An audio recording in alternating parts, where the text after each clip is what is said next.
पुठवा.com की तरफों अस्सलाम वालेकुम। असां इस वक्त पाकिस्तान स्वीट होम इस्लामाबाद ही मौजूद हैं। पहले भी तुसां दी मुलाकात असां कराई चुके हैं। जमुर्द खान लाल इम्तियाज जिहड़े सरपरस्त आला हैं ता हयात पाकिस्तान स्वीट होम ने। इसने तो इलावा तुसां दी मुलाकात अज करासां जी चौधरी गालिब हुसैन जिहड़े अज़म नौ वेलफेयर ट्रस्ट जापान बनाल वाले नाल तल्लक है। अच्छो इन्हां दी गलबात सुनने हैं जी। बिस्मिल्लाहिर्रहमानिर्रहीम। मैं अज इंतहाई मशकूर हाँ जनाब चौधरी जमुर्द साहब ना कि इन्ना कीमती अपना वक्त वो कढ़िया और मतलब कि असा की एक बेहतरीन जगह ना एक खूबसूरत तरीन जगह ना सानू दौरा कराया ने सानू उस नाल मतलब मुख्तलिफ मालूमात जड़ियाँ वो असा की हासिल हुई। चौधरी जमुर्द साहब नाल जापान मुलाकात हुई सी और उस बड़ा अच्छा एक सिलसिला रहा और काफ़ी सारे साढ़े दोस्त जोड़े है इंशाअल्लाह इस सिलसिले में कोई तैयारियां करते पे है कि असी एक बेहतरीन जो कोई सिस्टम असी करिए। मैनू चौधरी जमुर्द साहब ज़ाहिर है मेरी उन्होंने मुलाकात है सी लेकिन चलते बढ़ते इतनी ज़्यादा गहरा सिलसिला या जान पहचान नहीं सी जिंदी इस सिलसिले में बढ़ाने वास्ते जोड़ा अहम किरदार अदा किया है वो साढ़े प्यारे भाई चौधरी कमर मिनाज साहब उन्होंने मैं इंतहाई मशहूर हाँ कि वो जापान तशरीफ लियाए और चौधरी जमुर्द साहब नाल और उत्थे असी कुछ प्रोग्राम जोड़े है वो भी अरेंज किए गए और मुख्तलिफ लोगों तक ये जड़ा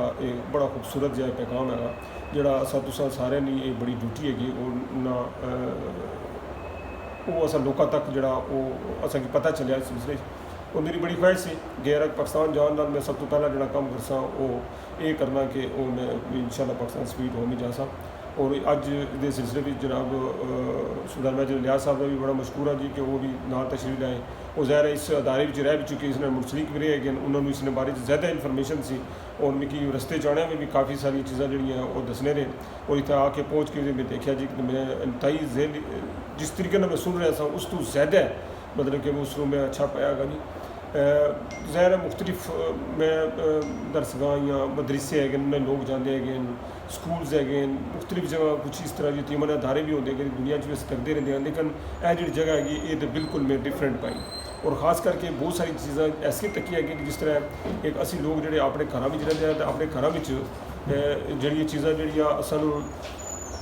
मतलब जी जरूरत की चीज़ा होंगे वो सारिया चीज़ा इतना मौजूद हैं। मस्जिद देखिए जी माशाअल्लाह जो अफसर साहब है जी उन्होंने मतलब मस्जिद बनाई क्या खूबसूरत मस्जिद सी जी। उसके बाद उन्होंने कंप्यूटर लैब जी है वो देखी और उसने बिल्कुल एक इंटरनेशनली और मतलब कि स्टैंडर्ड का सिलसिला जोड़ा है वो इतना देख के रियली के बड़ा दिल बाग बागा और इतने जोड़े जिस तरह जनाब चौधरी साहब ने फरमाया जी कि इतने जितने भी अगर फरिश्ते और परियां रहते और हकीकतन ये बड़े फरिश्ते और परियां और मैं इन्होंने मुख्तलिफ जगह नाल विजिट करने तो बाद जो रियली कि मैं ग्रेट होम से जो गया और मैनू उस सिलसिले मेरा एक जहन भी बड़े अरसे तो बड़ा चलना फिरना सी एक सोच भी है सारा सिलसिला है वो मैं देखा तो उसको देख के तो मैनू होर ज़्यादा बड़ी खुशी महसूस हुई जी। अल्लाह तबारक तआला जी इनकी इस चीज़ों की जज़ाए खैर अता फरमाए जी। इंशाअल्लाह अपने दोस्त अपने भाई कमर मिनाज साहब ने नाल मिल के इंशाअल्लाह असा कोशिश कर सा कि इन्होंने टीम कुछ न कुछ जो सारा छोटा मोटा कोई हिस्सा हो सके असा पासा मैं सब तो पहले तो इंशाअल्लाह मैं छोटा जहा कोई हिस्सा जोड़ा है मैं इन्होंने ग्रेट होम वास्ते मैं उन्होंने मैं कल ट्रांसफ़र कराँगा और उसने वो मैं कोशिश कर इन्होंने रिक्वेस्ट कर सको ग्रेट होम इस्तेमाल कर लेना और उस तो बाद जोड़ा असी इंशाअल्लाह अपने इलाके भी जोड़ा कि असी रोज़ तकने उस इलाके भी बड़ी सख्त जरूरियात हैं और उसने मतलब कि साढ़े जिस तरह लोग है जोड़े जिन्होंने औलाद जी इन्नी हैगी और बजुर्ग हैं और उन्होंने ज़िंदगी जी बड़ी मुश्किल गुजरनी भी हैगी मैं मतलब कि उसने वास्ते भी सानू बड़ी उस अपने इलाके ज़रूरत है लेकिन सानू इतनी बच्चियों वास्ते भी बड़ा सख्त ज़रूरत है ये जोड़े कीर्तन के ज़ाहिर ज़िंदगी का एक हिस्सा है जिस तरह चौधरी साहब ने फरमाया जी कि देखो असी अगर 50 साल का भाव करिए और असी भी सेम है और कितना एक साल 2 साल एक मिनट का तो पता नहीं है कितना जैसे 70 साल 80 साल बस यही है उस तो बाद तो खत्म हो जाना है लेकिन है कि इस जड़ा इस जिंदगी ने जड़ा ये हिस्सा है अगर इन्ना अस बेहतरीन काज बेहतरीन कमां च अस अगर सर्फ करसा तो वो अल्लाह तबारक तआला जड़ा है वो असेंगी इस दुनिया तो जाने तो बाद भी उसका सानू अजर भी मिलना रही साड़ी आखिरत जड़ी हैगी वो भी सही रही और जो साड़ी रब बारी तआला की तरफ एक ड्यूटी भी है मतलब कि असा इसकी पूरा करना है और ये बड़ा एहसान काम है। देखिए जी बहुत सारे काम ऐसे है जैसे हकूक अल्लाह दे है उस असी आए पूरा करते हैं नमाजा या रोज़े है सारे सिलसिले अस करते पे लेकिन यह जो हकूकल बाद जोड़े है वो भी असा मतलब उस पर भी असा गौर करना है साढ़े इर्द गिर्द कितनी दुनिया कितने बच्चे कितने लोग ऐसे मौजूद है जिन्होंने साड़ी मदद दरकार ही और रब बारी तआला मैं तो इस मेरा तो इस पूरा ईमान है कि रब बारी तआला देंदे भी इस वास्ते है कि तुसी थोड़ी जो अस दे रहे हैं और इन जगह इन लोगों इन सिलसिले वास्ते दें अल्लाह तआला जी की मेरी दुआ है कि अल्लाह तआला जो ज़मर साहब को कामयाबी अता फरमाए जी अल्लाह तआला इन्होंने जितने भी ख्वाब है इन्होंने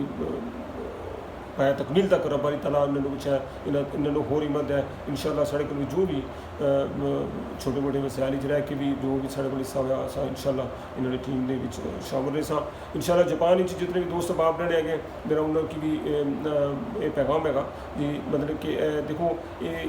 असी ज़ाहिर है असी सारे लोग जोड़े अपने अपने तौर पर करते हैं जिसे असी छोटे मोटे अदारे बनाए हैं उसे असी अजमिलो वेलफेयर ट्रस्ट है साढ़े को उसने तहत जो भी अपने इलाके एरिए जितने भी छोटे मोटे काम है वो करते हैं लेकिन ये कि कुछ कम ऐसे भी होने चाहिए कि जो मनज़म हो ताकि असा जिंदगी का कोई पता नहीं है और उसने जो वो ख़त्म होने के बाद भी वो मनज़म तरीके चल रहे हो तो वो अगे मतलब कि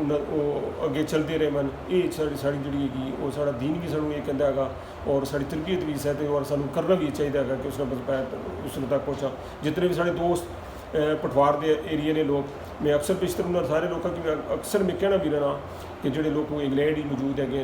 यूरोप और दूसरे इलाके साढ़े इलाके के लोग है इस खिता पठवार बड़ी दुनिया है उसने उत्तर मौजूद है कश्मीर तो साढ़े बड़े बड़े लोग उत्तर मौजूद है हांगकॉन्ग है या और दूसरे मुल्क जितने भी हैं सारे की ये गुजारिश कर सा कि अपनी नेक कमाइयों में कोशिश करो कि ये कामों में भी अपना कुछ ना कुछ हिस्सा जरूर पाओ और इस ये जो टीम ने ऐसे लोग जोड़े बड़े अच्छे तरीके और मनज़म तरीके काम करते हैं इन्हें नाल मिलजुल के करो और उसने भी चाहेगा कि अल्लाह तबारक तआला थोड़ी कमाइयों भी बरकत वासी और इंशाअल्लाह तुसें भी ज़्यादा से ज़्यादा उसने तरक्की मिल सी देने वाली ज़ात अल्लाह नहीं हैगी अल्लाह ताला हिम्मत देवे जी कि असा ये कम जोड़े पहुँच सका मैं आखिर तय पठवार.com ना चौधरी उल्फत साहब ने बड़ा मशहूर हाँ चौधरी उल्फत साहब हमेशा टाइम कढ़ने ने राजा रसीद साहब की बड़ी मेहरबानी जी कि अक्सर मतलब साढ़े पठवार ने लोगों की साड़ी आवाज़ पहुँचाने का एक बेहतरीन नज़रिया है पठवार.com और वो साड़ी आवाज़ जी हैगी वो हर जगह पहुँचाने बहुत बहुत शुक्रिया।